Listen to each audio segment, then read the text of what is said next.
कभी कभी लगता है ना कि जैसे पूरी दुनिया ही हमारे खिलाफ हो गई है। खैर, आज हम एक ऐसी कहानी को समझने वाले हैं। एक ऐसी कहानी जो सिखाती है कि जब बार बार अन्याय हो तो उसे हराकर अपनी किस्मत खुद कैसे लिखी जा सकती है। तो कहानी की शुरुआत एक बहुत ही गहरे सवाल से होती है, जिसका सामना शायद जिंदगी में कभी ना कभी सब करते हैं कि जब बार बार धोखा मिले तो आखिर एक इंसान को करना क्या चाहिए। चलिए मोहन की कहानी में इस सवाल का जवाब ढूंढते हैं। तो मिलिए कहानी के हीरो से। मोहन सिर्फ 15 साल का एक लड़का जिसके सर पर माँ बाप का साया नहीं था। मतलब अब उसे अपनी जिंदगी की गाड़ी खुद ही खींचनी थी, अपना पेट खुद ही पालना था। तो पेट की आग बुझाने के लिए मोहन ने एक दूध वाले राम सहाय के यहाँ नौकरी पकड़ ली। अब देखिए, काम तो मुश्किल था और पगार भी कुछ खास नहीं, पर मोहन के लिए ये एक शुरुआत थी। और उसने हर काम, चाहे वो भैंसों के बाड़े की सफाई हो या दिन में 2 बार सबके लिए चाय बनाना, पूरी ईमानदारी से किया। लेकिन कहते हैं ना, जिंदगी हमेशा सीधी नहीं चलती। यहीं पर मोहन की ईमानदारी का पहला और शायद सबसे कड़ा इम्तिहान होता है। हुआ ये कि राम सहाय एक नई नवेली भैंस खरीद कर लाया। कुछ ही दिन बीते थे कि वो बेचारी बीमार पड़ गई और मर गई। और बस बिना कोई सबूत, बिना एक पल सोचे समझे, राम सहाय ने सारा का सारा इल्जाम सीधा मोहन पर मढ़ दिया। वो मोहन पर जोर से चिल्लाया, गद्दार कहीं का, और उसे फौरन काम से निकाल दिया।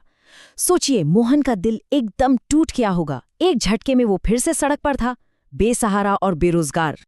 अपने ही गांव से बेइज्जत होकर निकाले जाने के बाद मोहन ने शहर का रुख किया। कई घंटे पैदल चलने के बाद आखिरकार उसे एक ढाबे पर बर्तन मांजने का काम मिल ही गया। यहाँ भी उसने पूरी लगन से काम शुरू किया, मन में एक नई उम्मीद लिए। लेकिन किस्मत को शायद कुछ और ही मंजूर था। एक दिन कुछ ग्राहक खाना खाकर बिना पैसे दिए ही निकल गए, और मोहन, वो तो बर्तनों के ढेर से जूझ रहा था। उसे तो कानों कान खबर भी नहीं हुई, और एक बार फिर बिना किसी गलती के सारा ठीकरा उसी के सिर फोड़ दिया गया। और सबसे ज्यादा दिल दुखाने वाली बात क्या थी पता है? ढाबे के मालिक ने भी उसे ठीक वही शब्द कहे जो दूध वाले ने कहे थे, गद्दार कहीं का, और उसे भी नौकरी से निकाल दिया। जरा इस पैटर्न को देखिए। ये सिर्फ 2 अलग अलग घटनाएं नहीं हैं, ये अन्याय का एक चक्र है। दोनों बार झूठा आरोप, दोनों बार नौकरी से निकाला गया, और दोनों बार उसे एक ही शब्द सुनने को मिला, गद्दार। बस एक पल के लिए सोचकर देखिए, उस लड़के पे क्या गुजरी होगी। लेकिन कभी कभी यही गहरी चोटें और धोखे इंसान को एक ऐसे मोड़ पर ले आते हैं जहां से उसकी पूरी जिंदगी का रास्ता ही बदल जाता है। उस रात फुटपाथ पर अकेले बैठे बैठे मोहन की जो निराशा थी ना, वो धीरे धीरे एक गहरे गुस्से में बदलने लगी। ये गुस्सा किसी एक इंसान से नहीं था, बल्कि उस पूरे सिस्टम से था जहां एक गरीब, ईमानदार लड़के की कोई सुनवाई ही नहीं थी। और उसी पल उसने खुद से एक वादा किया, एक कसम खाई, बस अब बहुत हुआ, मैं अब किसी के यहाँ नौकरी नहीं करूंगा। ये उसकी तकलीफों का अंत था और एक नए सफर की एक जबरदस्त शुरुआत। तो अब मोहन ने आत्मनिर्भरता की तरफ अपना पहला कदम बढ़ाया। एक चाय वाले को देखकर उसके दिमाग की बत्ती जली। अरे हाँ, उसे बढ़िया चाय बनानी तो आती थी, पर एक बहुत बड़ी मुश्किल थी, उसके पास तो 1 रुपया भी नहीं था। लेकिन इस बार मोहन ने हार नहीं मानी। उसने रेलवे के गोदाम में दिहाड़ी मजदूरी का काम पकड़ लिया। अनाज की भारी भरकम बोरियां उठा उठाकर वो 1-1 रुपया जोड़ने लगा, ताकि अपने छोटे से सपने को हकीकत का रूप दे सके। वहीं पर एक भले ट्रक ड्राइवर ने उसे एक ऐसी सलाह दी जो उसकी पूरी जिंदगी का मंत्र बन गई।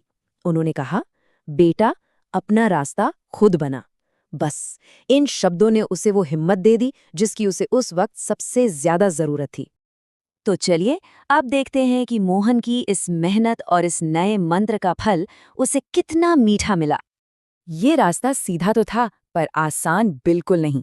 उसने गोदाम में मजदूरी की, पाई पाई जोड़ी, फिर एक पुरानी सी ठेली खरीदी, अपनी पहली चाय बेची और आखिरकार अपनी दुकान खोलने में कामयाब हो ही गया। उसकी चाय का स्वाद लोगों की जुबान पर चढ़ गया, वो एकदम हिट हो गई। लेकिन कहानी में एक और मोड़ आया। गोदाम में 10 दिनों के लिए काम ठप पड़ गया और मोहन का पूरा कारोबार बर्बादी की कगार पर आ खड़ा हुआ। पर यहाँ मोहन ने हार नहीं मानी, बल्कि अपना दिमाग चलाया। उसने फौरन अपनी ठेली को वहां से उठाकर भीड़-भाड़ वाले रेलवे स्टेशन के बाहर लगा दिया। वहां तो ग्राहकों की कोई कमी ही नहीं थी और उसका ये फैसला एकदम सही साबित हुआ। देखते ही देखते वो छोटी सी ठेली एक पक्की दुकान में बदल गई, जिसका नाम था मोहन टी शॉप। और सबसे बड़ी बात जानते हैं क्या हुई? उसने अपने यहाँ पहला कर्मचारी रखा। वो एक ऐसा मालिक बना जैसा उसे अपनी जिंदगी में कभी नसीब नहीं हुआ था। तो मोहन के इस पूरे सफर से हमें क्या सीखने को मिलता है? असल में कामयाबी का राज है क्या? देखिए, मोहन की कहानी कुछ बहुत जरूरी बातें सिखाती है। पहली, कि जब चारों तरफ निराशा हो तब भी हिम्मत नहीं हारनी चाहिए। दूसरी, दूसरों पर निर्भर रहने से कहीं ज्यादा ताकत आत्मनिर्भर बनने में है। तीसरी, ईमानदारी वो नींव है जिसे कोई और नहीं, हम खुद बनाते हैं। और आखिरी, असली दौलत सिर्फ पैसा नहीं बल्कि इज्जत और आत्मसम्मान कमाना है। और आखिर में ये कहानी एक सवाल हम सबके लिए छोड़ जाती है। अगर कभी जिंदगी में कोई रास्ता बंद हो जाए, तो वो कौन सा नया रास्ता होगा जिसे हम खुद अपने लिए बनाएंगे?